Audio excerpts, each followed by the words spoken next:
Showbie enables people to respond to learning in lots of different ways through voice notes, typed reflections, photos, annotated work, and the flexibility means that every child can demonstrate an understanding in a format that suits them best.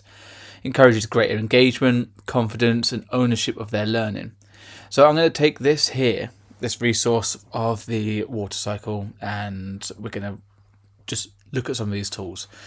Just the second pen in is my highlighter pen, which I've highlighted in blue there, and I can tap it again to change the colour should I need to, and then also adjust the pen size if I wanted to as well. Really good for highlighting key concepts or pieces of information, and when I do that, the text still shows through, and so I don't actually go over the top of it. I can still see the information there. I've just highlighted it, as it were. The first pen is kind of your standard annotation pen. Children might use this for sort of quick markup, jotting down notes, labelling, whatever it might be.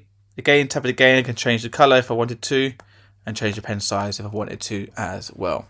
So to do a quick little markup here, showing the first step of our, or this step of the water cycle, to call it step 1 just for now, and just handwrite it straight in there. Water evaporates.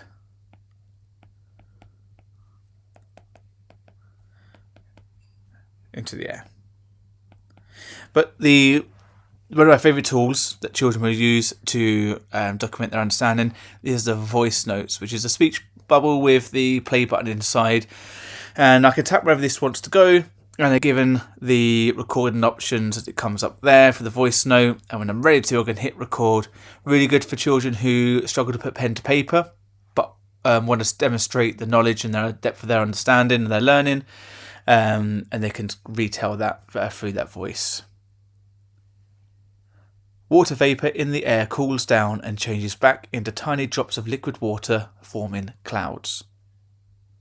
So I've just hit pause and finished, and I can hit save when I'm happy and done with it.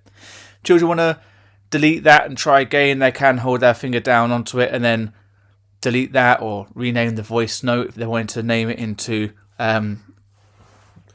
whatever title it might be. We can just call it step 2 if we wanted to for now, for argument's sake, and then that will stay there, and I can open it up and listen back to that if I want to, or even just go back to the annotation tool just to pop that arrow in.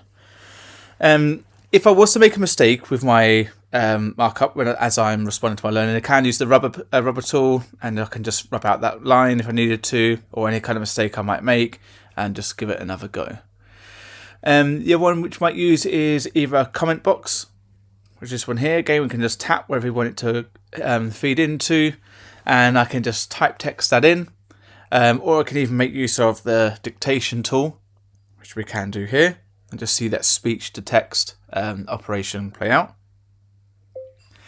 The clouds get heavy and water falls back to the ground in the form of rain or snow.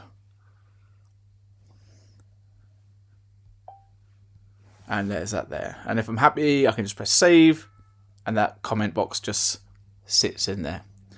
The other one, a little bit similar to comment box, is just my text box. I'll pop that down. It might be down into here, and then I can type text. I can dictate whatever it might be. Let's just type in now water returns to the sea. And when I'm happy with it, I can just resize it or just put it where it needs to go and then let go. I do prefer the comment box just because you get that white background. It's a bit easier to see the text, but it's just whatever suits the need at that time there as well. Again, I'm trying to bring in those annotation tools just to complete that cycle. And then once children respond to their work, just to save that annotation so you from your teacher point can see it through your Showbie, they'll just need to press done in the top left hand corner, save the annotations, and they're there ready for you to see.